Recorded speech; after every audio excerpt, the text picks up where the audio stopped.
Hi folks, it's Tracy again, and today I'm going to be showing you how to do this basic crochet stitch to create a really long necklace that can be wrapped twice or worn as a multi-strand bracelet like this.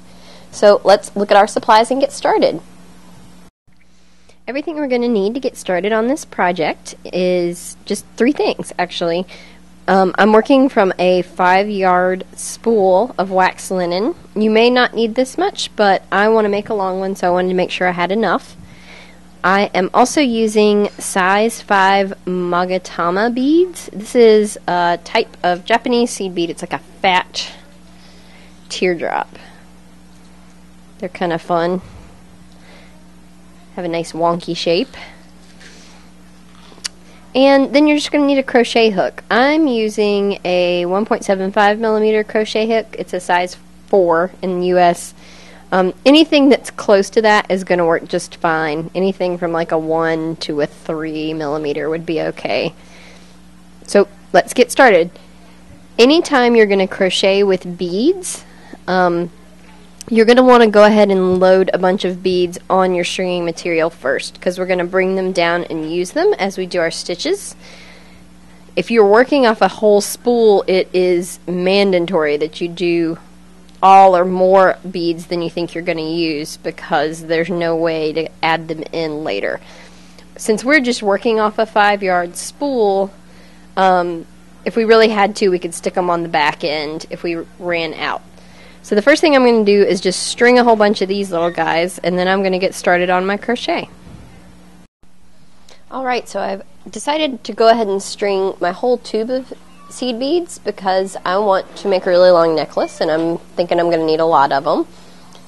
And what I've done is I've just kind of scooted them all down towards my spool, and I've got a little bit of working thread here. So I'm going to show you how to get started. We are going to be doing what in crochet is called the chain stitch. For any of you crocheters out there, it's the simplest stitch, and it's used in a foundation row. Anytime you start a crochet project, your first row is usually going to be the chain stitch. And that's the only one we have to do. And whenever I start crocheting, you start with just a little loop, but there's a certain way that I like to tie it so that it stays. Usually I bring it around my finger and then pull the little tail up through with my finger. And then when you tighten it down, it makes a little knot with a loop. And that's really large, but what you're going to do is stick your hook in there and then take both tails and just tighten it up. And that will be your first stitch. And I'm going to actually do that again in super slow-mo. So bring it around your finger and pick up this side and tighten. And you'll put it on your hook.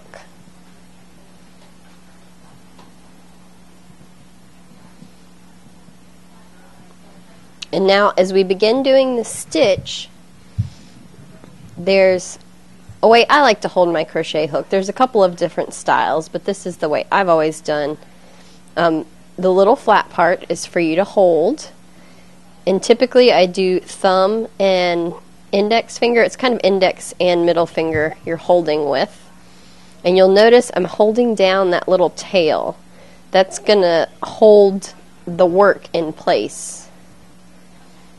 And to do a chain stitch, we're just going to take the working thread. So this is the long one that's got beads on it. And you're going to bring it in front of the hook from behind. So right now the hook is facing me. See, there's the hook. And there's this weird little dance you have to do. As you start to turn the hook and pull this through the loop, I'm going to take my left hand, thumb, and forefinger and grab right at the base of my first stitch, and then I can let go of this and turn the hook and pull that thread through the loop. So let's do that again, and you'll notice I've transferred back and I'm holding on to it. So I'm going to bring it in front, grab the piece, turn and pull. So in front, transfer, turn and pull. Now the biggest mistake that beginning crocheters and knitters for that fact make is they are so concentrated on doing the stitch that you do it really tight, and that's going to just make it harder on you, because if you pull really tight, you're going to go to do this part and it's going to be really hard to get that hook to pull through the loop because it's so closed. So you're probably going to need to practice and loosen up a little bit first. The nice thing about crochet is you can just pull and it all comes undone. So you can practice and then just pull it right back out and use the same thread again. So to start over, we're going to make our first loop,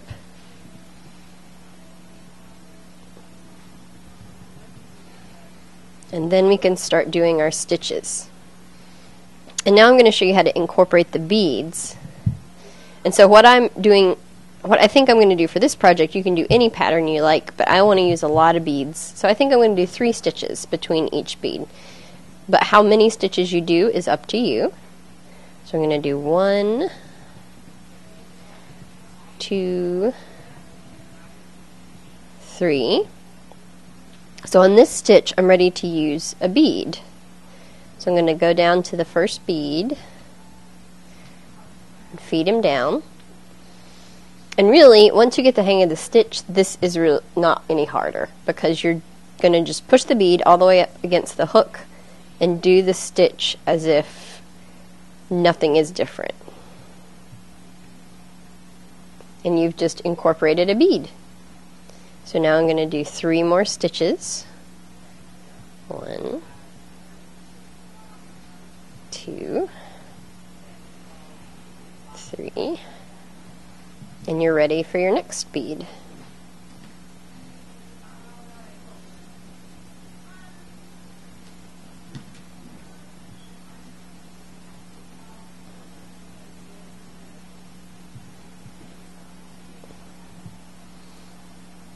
And you'll see the chain stitch actually looks like a little chain link. And the beads will be on one side. So practice up your chain stitching, and you're just going to repeat this pattern till it's as long as you would like it. Like I said, I'm going to make mine long enough to go over my head, so I'm going to be showing you how to just finish it with a knot in the back so that we don't have any sort of clasp. So go ahead and practice your crocheting, and I'll come back to show you how to finish. Alright, so I've been crocheting like mad, and I've got most of my wax linen crocheted, and actually with this particular pattern, you can see I'm going to run out of linen before I run out of beads. So I'm going to undo, I made a temporary knot just at the end as I got farther along so my beads wouldn't fall off. So I'm going to untie that knot and unload most of these beads because there's not going to be room for them.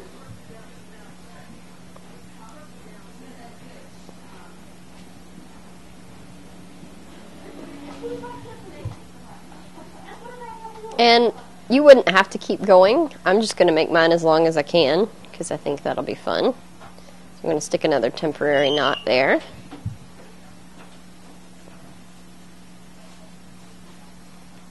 And I'm just going to keep going till I've got maybe 3 or 4 inches left. You want a decent sized tail so we can tie it off. I've got about this much on the other side to give you an idea. So I'm going to do a few more stitches and then finish it off.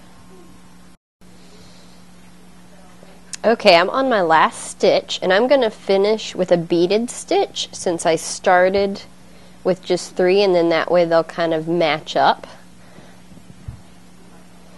So I'm going to do one last stitch, and now that I'm on my last one, so that it doesn't come undone, if I pull on the tail, you're just going to take your hook and pull what's left all the way through. And then that kind of makes a little knot right there, because now if you pull on it, it just gets tighter. So I've got my two ends,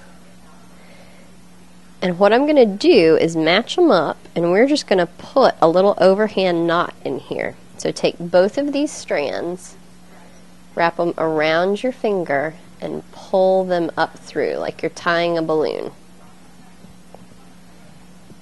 And you want, as you're tightening it, you want to use your fingers to keep pushing it down towards the base of that bead, because we want to keep that knot as close to the rest of the necklace as we can. And an overhand knot is nice because it's only going to get tighter as you pull on it, unlike a square knot or a granny knot. You pull on it enough and it'll just come undone. So there's going to be one little knot in the entire necklace. It's going to be pretty seamless. You'd have to really look hard to find it, especially since we're going to wear it multi-strand. So now that the knot is nice and tight, we're just going to take some scissors and trim reasonably close. Leave a few little tails like that. And the nice thing about wax linen is it sticks to itself, so you can just kind of work it down. And it'll stay out of the way. It's not sharp. So you're going to have one little knot that's pretty low key. Someone would have to be looking really hard to see it. And this particular one, since I used the whole 5 yards, I was able to get around my head twice. You can also wear it as a bracelet if you want, and just feed it around your wrist. It's got a little bit of give because of the stitch you used, so you can just kind of roll it on and wear it as like a clustered bracelet as well. So it's pretty convertible. You can wear it as you will. That's a lot of fun. It's a great project to learn how to crochet on. Just be patient. And really you can use any kinds of beads. You're just going to have to make your stitch longer for a bigger bead. But it's totally doable, and enjoy the project.